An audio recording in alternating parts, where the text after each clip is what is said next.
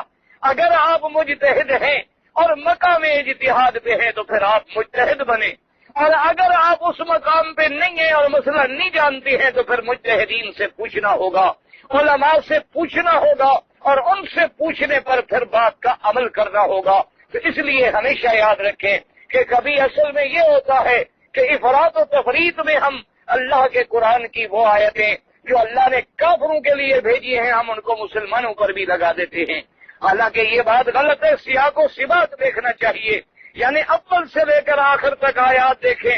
استبرأ الذین اتبعوا من الذین اتبعوا، قیامت والے دن وہ بڑے اور چھوٹے ایک دوسرے سے علیحدہ ہو جائیں گے۔ کون؟ کافر، یعنی اتباع کرنے والے اور اتباع کرانے والے، وہاں بھی کافر تھے۔ وما هم بخارجین من النار، اور جہنم سے کبھی نہیں نکلیں گے۔ کون؟ کافر۔ اور اس کے بعد فرمایا لوگوں حلال و طیب کھاؤ۔ کن کو حکم تھا؟ مسلمانوں کو، اور ان لوگوں کو جو بتوں کے نام پہ اپنے جانور چھوڑ کے حرام کر لیتے تھے۔ یہاں بھی ذکر کافروں کا ہے۔ اور اس کے بعد بھی اللہ تبارک و تعالی نے فرمایا وَأَن تَقُولُوا عَلَى اللَّهِ مَا لَا تَعْلَمُونَ، اللہ پر ایسی باتیں کرنا جو اللہ نے نہیں فرمائی ہے، یہ بھی کافروں کا شیوا ہے۔ کوئی مسلمان اللہ پر ایسی بات کیسے کر سکتا ہے؟ اور اس کے بعد بھی اللہ نے فرمایا اِذَا قِيلَ لَهُمُ اتَّبِعُوا، جب ان کافروں سے کہا جاتا ہے کہ بھی تم ہمارے پاک پیغمبر کا کہنا مانو، تو یہ کہتے ہیں نہیں ہم تو اپنے باپ دادا کے طریقے پر ہیں۔ تو لہذا یہ تمام آیات کا سیاق اور سباق جو ہے وہ کفار و مشرکین کے حق میں ہے۔ تو اب نتیجہ کیا نکلا کہ ہم اندھی تقلید جس میں کفر و شرک آ جائے، یا اندھی تقلید جس میں ہم باطل کی تقلید کریں، یا اندھی تقلید کہ اللہ کے قرآن احکام سارے مسائل کو چھوڑ کے ہم اس کے خلاف چلیں، اس کے حرام ہونے میں کسی کو شبہ نہیں ہے۔ باقی یہ بات ہے کہ ایک آدمی بیچارہ جاہل ہے، وہ قرآن پڑھ ہی نہیں سکتا، یا قرآن تو پڑھ سکتا ہے لیکن اس سے جو مسائل نکلے ہیں وہ ان کو نہیں سمجھ سکتا، استنباط احکام نہیں کر سکتا، مسائل کی تفہیم نہیں کر سکتا۔ اس کے لیے حکم ہے کہ وہ کہاں جائے؟ فَاسْأَلُوا أَهْلَ الذِّكْرِ، وہ قرآن والوں کے پاس جائے، وہ علم والوں کے پاس جا کے مسائل پوچھے اور ان کی پیروی کرے اور ان کے ساتھ چلے۔ اسی لیے اللہ تبارک و تعالی نے ہمیں جو سب سے بڑی عظیم فاتحہ سورت عطا فرمائی ہے، جو شافیہ بھی ہے، جو دعا بھی ہے، جو اللہ کی حمد و ثنا بھی ہے، جو اللہ کی وحدانیت کا بیان بھی ہے، جس میں نبوت و رسالت کا بیان بھی ہے، جس میں قیامت کا بیان بھی ہے، اس میں بھی ہمیں کیا سبق دیا ہے؟ اہدنا الصراط المستقیم، یا اللہ ہمیں صراط مستقیم کی ہدایت نصیب فرما۔ اور صراط مستقیم کن کی ہے؟ صراط الذین انعمت علیہم، ان لوگوں کے راستے پہ چلا جن پہ تو نے انعام کیا ہے۔ اور جن پہ تو نے انعام کیا ہے وہ کون لوگ ہیں؟ اولئک مع الذین انعم اللہ علیہم من النبیین والصدیقین والشہداء والصالحین۔ یعنی آپ اندازہ کریں پھر صرف نبی کافی تھا، آگے صدیقین یا شہداء اور صالحین کے ذکر کرنے کی ضرورت کیا تھی؟ اس لیے سمجھ آیا کہ ہر آدمی تو نبی کی بات کو نہیں سمجھ سکتا، وہ لازماً کسی صدیق سے پوچھے گا، وہ لازماً بعض مسائل ایسے ہیں جو میدان جنگ سے تعلق رکھتے ہیں وہ شہداء سے معلوم ہوں گے، اور بعض تعلق ایسے ہیں جو ذکر و فکر و علم سے تعلق رکھتے ہیں وہ صالحین سے معلوم ہوں گے۔ اس لیے فرمایا کہ اللہ ہمیں ان کے راستوں پہ چلا۔ اولئک مع الذین انعم اللہ علیہم من النبیین والصدیقین والشہداء والصالحین وحسن اولئک رفیقا، اور ان لوگوں کی ہی ہمیں معیت اور رفاقت نصیب فرما۔ تو اس لیے یاد رکھیں ائمہ مجتہدین کی تقلید یا ائمہ اربعہ کی تقلید یہ نہیں کی جاتی کہ وہ قرآن کے نعوذ باللہ مخالف ہے اور ہم ان کی تقلید کریں، نہ، بلکہ ہم یہ سمجھتے ہیں کہ ان لوگوں نے اللہ کے قرآن و حدیث کو سمجھ کے ہمارے لیے مسائل کو آسان کر دیا ہے۔ اب جیسے دیکھیں کوئی آدمی حج کی کتاب لکھ کے آپ کو دے دے تو اس کا معنی یہ تو نہیں ہوتا کہ اب آپ اسی مولوی کی بات مان رہے ہیں، بلکہ آپ نے کتاب تو مولوی کی لکھی ہوئی لی ہے، لیکن مولوی نے اس میں جو احکام نقل کیے ہیں وہ قرآن و سنت کے نقل کیے ہیں. تو اصل میں تو ہم اتباع اللہ اور اللہ کے رسول کی کر رہے ہوتے ہیں، لیکن اللہ اور اللہ کے رسول کی بات کو سمجھنے کے لیے بھی تو ہمیں کسی علم والے کی ضرورت ہوگی.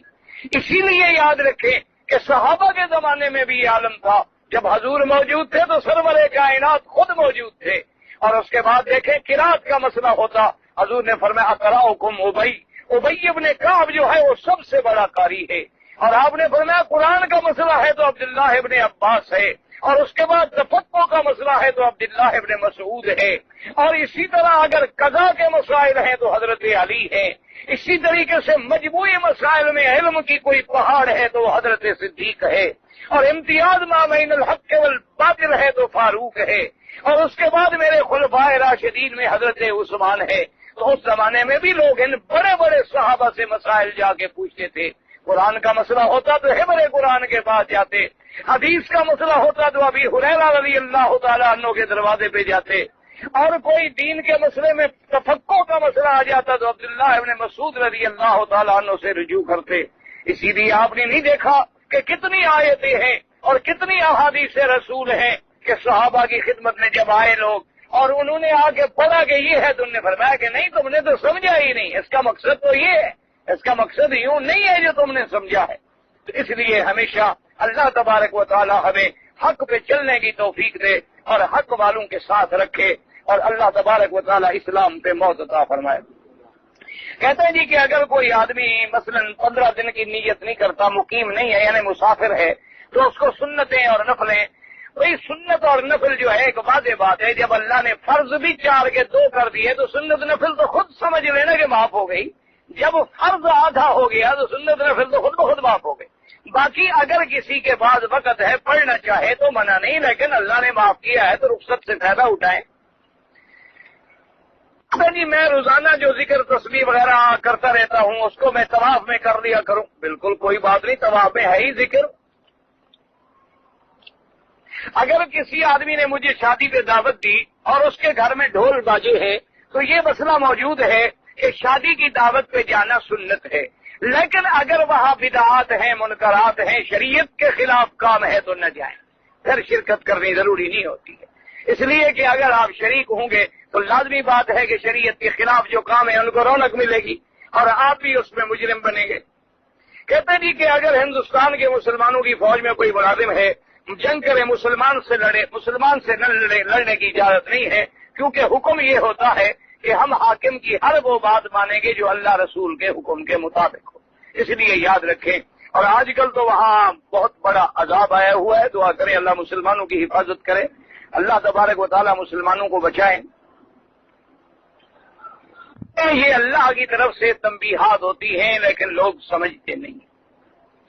آپ نے جو کچھ کشمیریوں کے ساتھ کیا ہے، کیا ان کی چیخیں عرش پہ نہیں جائیں گی؟ کیا ان کی فریاد تم لوگ مسلمان نہ سنو لیکن خدا بھی نہیں سنے گا؟ تم نے جو کچھ کیا ہے مسلمانوں کی 500 عورتوں کو نکال کے عصمت دری کرنا اور مجموعی طور پہ یعنی گینگ ریپ کرنا اور ان کی فلمیں بنانا، تو آخر اللہ کے عذاب تو پھر آئیں گے. اللہ تبارک و تعالیٰ تو پکڑیں گے، چاہے تم پکڑو نہ پکڑو، خدا تو بدلہ کسی شکل میں لے گا. اسی لیے اللہ تبارک و تعالیٰ سے پناہ. اچھا، اور پھر جب عذاب آتا ہے، پھر آگ جب جلتی ہے تو سبز لکڑی بھی ساتھ جل جاتی. آگ تو پھر آگ ہوتی ہے نا، پھر وہ یہ نہیں دیکھتی کہ اس کا گھر ہے، یہ اپنے کا گھر ہے یا پرائے کا گھر ہے. بہرحال دعا کریں اللہ مسلمانوں کی حفاظت کرے. کہتا ہے جی کہ بعض لوگ مکے میں رہتے ہیں، عمرہ بڑا کرتے ہیں لیکن فرض نماز نہیں پڑھتے. ایسے آدمی کے عمرے کا کوئی ثواب نہیں، ڈھیلے کے برابر بھی ثواب نہیں ہے، کیونکہ ایک امام کے نزدیک تو فرض نہ پڑھنے والا ہے ہی کافر. جب کافر ہے تو عمرہ کافر کو کرنے کا کیا فائدہ؟ اور باقی تینوں اماموں کے نزدیک بھی فاسق ہے اور ایسا کام کر رہا ہے جو اس کو کفر تک لے جانے والا ہے. یہی تو میں نے کہا نا، ہمارے ملک میں یہ سب سے بڑی مصیبت ہے کہ ہم مسجد کا بڑا احترام کرتے ہیں، دور سے گزرے تو مسجد کو سلام کرتے ہیں. کیا ہے بھائی، یہاں آدمی کمال ہے جی، مسجد شریف تھی، مسجد شریف. اچھا، اور جائیں تو 100 فٹ دور جوتے اتار کے وہیں جناب صاف کر کے رکھیں گے. کیا مسجد شریف؟ نماز نہیں پڑھے.